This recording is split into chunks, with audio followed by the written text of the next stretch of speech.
अखंड ब्रह्मांड नायक, संपूर्ण संसार को अपनी इच्छा मात्र से चलाने वाले श्री कृष्ण ने आखिर क्या अपने ही भांजे को नहीं बचाया चक्रव्यूह से? क्या वे अभिमन्यु को चक्रव्यूह से बचाने में असमर्थ थे? और आखिर क्या था चक्रव्यूह कि बड़े बड़े योद्धा जैसे युधिष्ठिर, धृष्टद्युम्न और यहाँ तक कि भीम भी नहीं भेज सकते थे चक्रव्यूह को? और अभिमन्यु को चक्रव्यूह भेजना तो अर्जुन ने ही सिखाया था, तो फिर अर्जुन ने क्या नहीं भेजा चक्रव्यूह को? और जब अभिमन्यु चक्रव्यूह भेद कर अंदर चला ही गया था, तो फिर वो क्यों चक्रव्यूह से बाहर नहीं आ पाया? क्या चक्रव्यूह भेदना असंभव है? इन सभी प्रश्नों के उत्तर आज हम आपको इस वीडियो में देंगे। तो चलते हैं पहले प्रश्न की तरफ। पहला प्रश्न है कि आखिर श्री कृष्ण ने अपने ही भांजे अभिमन्यु को क्यों नहीं बचाया चक्रव्यूह से? तो इसका एक नहीं, दो नहीं, बल्कि 3 कारण है। पहला कारण है, जब एक पक्ष नियम को तोड़ेगा तभी दूसरे पक्ष को नियम तोड़ने का अवसर मिलेगा। दरअसल कौरवों की सेना में बहुत बड़े बड़े महारथी थे, जैसे पितामह भीष्म, द्रोणाचार्य,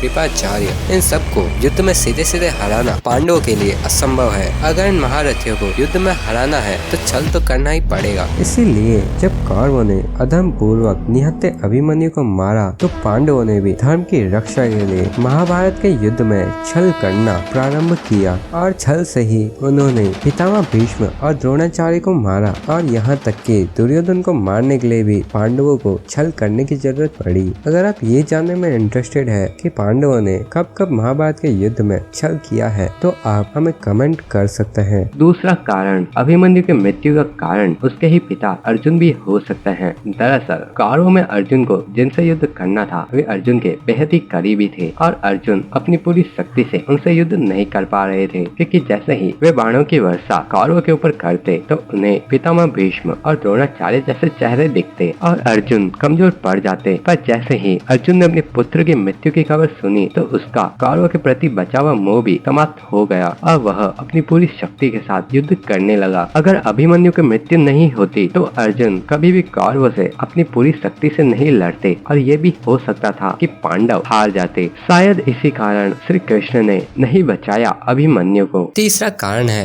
ब्रह्मा का दिया हुआ वचन। दरअसल अभिमन्यु पूर्व जन्म में चंद्रदेव का पुत्र वर्चा था। एक बार जब ब्रह्मा ने चंद्रदेव को जन कल्याण के लिए अपने पुत्र को भूलोक भेजने के लिए कहा तो चंद्रदेव ने मना कर दिया। फिर जब ब्रह्मा ने चंद्रदेव को समझाया तो चंद्रदेव मान तो गए, परंतु उन्होंने एक शर्त रखी कि उसका पुत्र वर्चा भूलोक में अर्जुन का पुत्र होगा, और जब अर्जुन और श्री कृष्ण महाभारत के युद्ध में अनुपस्थित होंगे उस समय उसका पुत्र युद्ध करके वीर गति को प्राप्त होगा और बहुत जल्द उसके पास वापस आ जाएगा। यही कारण है कि श्री कृष्ण ने सब कुछ जानते हुए भी अभिमन्यु को चक्रव्यूह में जाने दिया। श्री कृष्ण चाहकर भी यहाँ कुछ नहीं कर सकते थे। पर अगर हम तीनों कारणों को भूल भी जाए तब भी अभिमन्यु को चक्रव्यूह भेजना तो अर्जुन ने ही सिखाया था। फिर आखिरकार अर्जुन ने क्यों नहीं भेजा चक्रव्यूह? इस प्रश्न का उत्तर भी आज हम आपको इस वीडियो में देंगे। तो चलते हैं दूसरे प्रश्न के उत्तर की तरफ। गुरु द्रोणाचार्य जब चक्रव्यूह की योजना बना रहे थे तब उनका लक्ष्य था धर्मराज युधिष्ठिर को बंदी बनाना, पर क्योंकि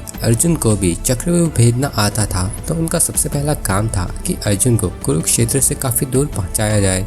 उन्होंने यह काम दिया त्रिगत देश के राजा सुशर्मा को। सुशर्मा ने अर्जुन को कुरुक्षेत्र से इतनी दूर लेकर गए कि अर्जुन शाम होने से पहले कुरुक्षेत्र वापस पहुंच ही नहीं पाए, और जब तक वे आए तब तक अभिमन्यु को छल पूर्वक मार दिया गया था। तो यही कारण था कि क्यों अर्जुन ने नहीं भेजा चक्रव्यूह। पर अब तीसरा सवाल आता है कि अर्जुन कुरुक्षेत्र में मौजूद नहीं थे, पर उस समय धर्मराज युधिष्ठिर, भीम, नकुल, सहदेव, धृष्टद्युम्न इतने बड़े बड़े योद्धा तो कुरुक्षेत्र में मौजूद थे, परंतु फिर भी उन्होंने क्यों नहीं भेजा चक्रव्यूह, क्यों नहीं बचाया अभिमन्यु को? तो इसके पीछे का कारण काफी सिंपल है। सभी चीजें केवल बल पूर्वक नहीं जीता जा सकता है। दरअसल चक्रव्यूह भेदने के लिए वह सटीक ज्ञान होना आवश्यक था जिससे चक्रव्यूह भेदा जा सकता है। महाभारत में पांडवों में चक्रव्यूह भेदना सिर्फ 4 लोगों को ही आता था। उनमें से पहले है श्री कृष्ण, दूसरे है अर्जुन, तीसरे है श्री कृष्ण के पुत्र प्रद्युम्न और चौथे अभिमन्यु।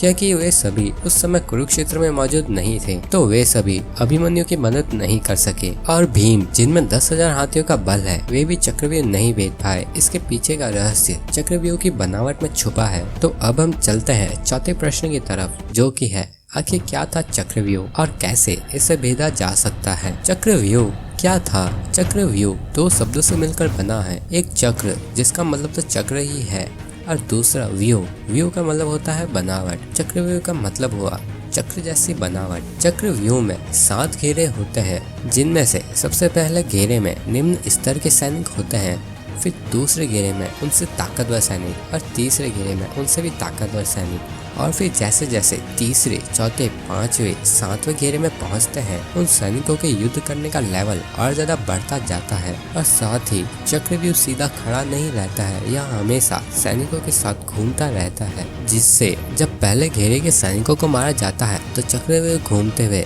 वह जगह बंद हो जाती है और दूसरा सैनिक उसकी जगह ले लेता है। इसी तरह जब योद्धा एक सैनिक को मारता है तो उसकी जगह दूसरा सैनिक आ जाता है।